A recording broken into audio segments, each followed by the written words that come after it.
Le mal de dos. C'est vrai que c'est un problème hyper fréquent et coûteux aussi. Apparemment, c'est la première cause d'arrêt de travail avant 45 ans. Oui, et l'OMS estimait qu'environ une personne sur 13 en souffrait en 2020. C'est énorme. Et justement, notre objectif aujourd'hui, c'est un peu de démystifier ça, d'expliquer la lombalgie commune de manière simple, surtout pour les patients ici en Belgique. On va s'appuyer sur les recommandations comme celles du KCE ou de l'OMS. Exactement.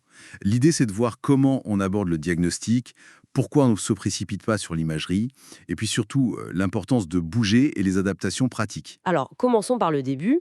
La plupart des mots de dos sont dits communs. Qu'est-ce que ça veut dire concrètement? Ben, commun, ça veut surtout dire que dans la grande majorité des cas, ce n'est pas grave. C'est souvent bénin et ça guérit spontanément, comme le dit bien le KCE. Il faut éviter la surmédicalisation.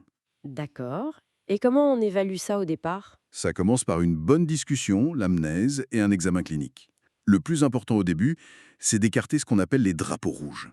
Les drapeaux rouges, ce sont des signaux d'alarme, c'est ça? Qui indiqueraient quelque chose de plus sérieux. Précisément. C'est rare, hein, il faut le souligner, mais si on en trouve, ça demande une attention immédiate. Et quels sont ces signes par exemple? Alors, on peut penser à une perte de poids importante et non voulue, de la fièvre sans explication, un gros traumatisme récent, ou alors une faiblesse dans les jambes qui s'installe petit à petit, des problèmes pour contrôler la vessie ou les intestins. Ok. Si on a ça, oui, il faut investiguer rapidement. Mais encore une fois, dans la lombalgie commune, on ne les trouve pas.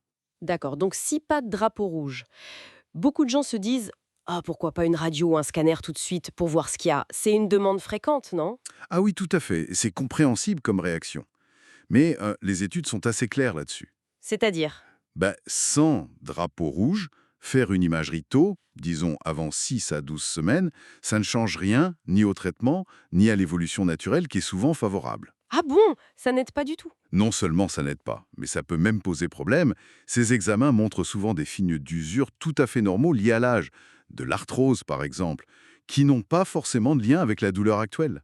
Et le risque, c'est quoi alors? Le risque, c'est d'inquiéter la personne, pour rien, de créer de l'anxiété sur des découvertes qui sont finalement banales. C'est vraiment un point important à expliquer aux patients. Donc, non seulement inutile au début, mais potentiellement anxiogène. C'est un message important. Alors, si l'imagerie n'est pas la priorité, c'est quoi la recommandation numéro un? Le message clé, et toutes les recommandations insistent là-dessus, KC, OMS, c'est rester actif. Il faut bouger. Bouger, même quand on a mal. Oui, le mouvement est thérapeutique. Le repos strict au lit, ça, c'est vraiment déconseillé. Ça entraîne un déconditionnement très rapide, physiquement et moralement. D'accord. Il faut encourager à reprendre les activités de tous les jours, le travail aussi, le plus vite possible, quitte à adapter un peu, bien sûr. Et pour les exercices, y a-t-il des mouvements spécifiques à faire? Quelque chose de mieux qu'autre chose? En fait, non. Aucune étude ne montre qu'un type d'exercice est supérieur à un autre. Ce qui compte, c'est de faire une activité de manière régulière et progressive. Par exemple. Renforcer les muscles du tronc, la fameuse ceinture musculaire abdos-dorsaux, c'est bien. Faire du cardio doux, comme du vélo, de la marche, des étirements. Et la natation? On entend souvent ça? Oui, la natation peut être bien, surtout le crawl et le dos crawlé. La brasse peut être un peu moins à cause de la cambrure. Mais l'essentiel, c'est vraiment de trouver une activité qu'on aime bien et de s'y tenir. Donc le plaisir de bouger est important aussi. Absolument.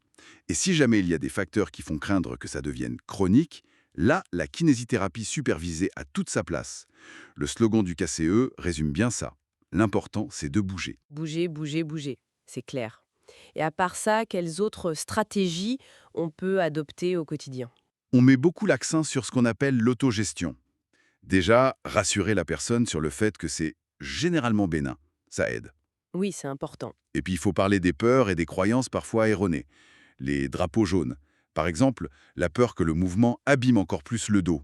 C'est une croyance qui peut vraiment bloquer la guérison. Il faut déconstruire cette peur, donc. Exactement. Et puis, il y a les conseils pratiques. Faire attention à sa posture, apprendre à verrouiller son dos, en gros, gainer ses abdos et ses fessiers avant de faire un effort. Plier les genoux pour soulever quelque chose, garder la charge près du corps. Des choses de bon sens, en fait. Et le fameux choix du matelas, ça a une importance? Oui, un bon matelas, ça compte.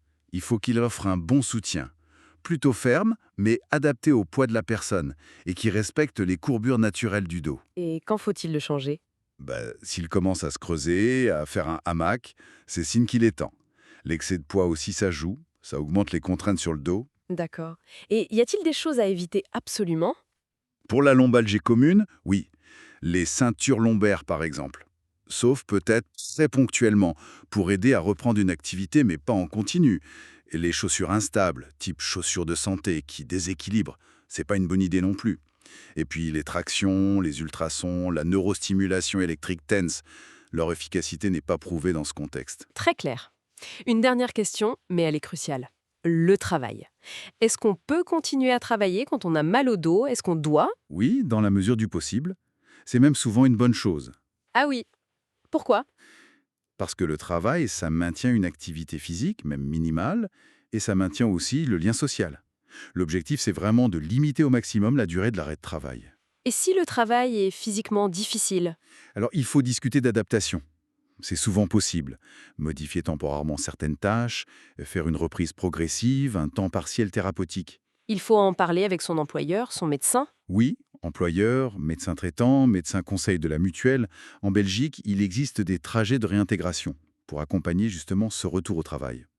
Et puis, il faut aussi être attentif aux aspects liés au travail lui-même qui peuvent influencer la douleur.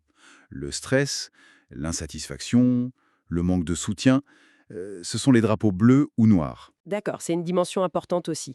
Donc, pour résumer, la lombalgie commune, dans la plupart des cas, ça évolue bien. On évite l'imagerie au début s'il n'y a pas de signe d'alerte.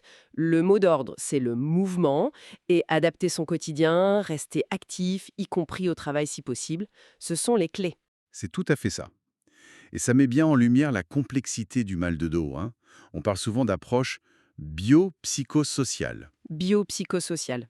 Oui, bio pour le corps, la structure, psycho pour tout ce qui est pensée, émotion, les peurs dont on parlait, le stress, et social pour l'environnement, le travail, la situation familiale. Hmm. Et ça ouvre une réflexion intéressante, je trouve, surtout pour les douleurs qui durent. Quelle est la part réelle de ces facteurs psychologiques et sociaux qui viennent se mêler aux problèmes physiques? Peut-être que mieux comprendre et aborder cet ensemble, c'est une clé essentielle pour améliorer l'accompagnement des patients.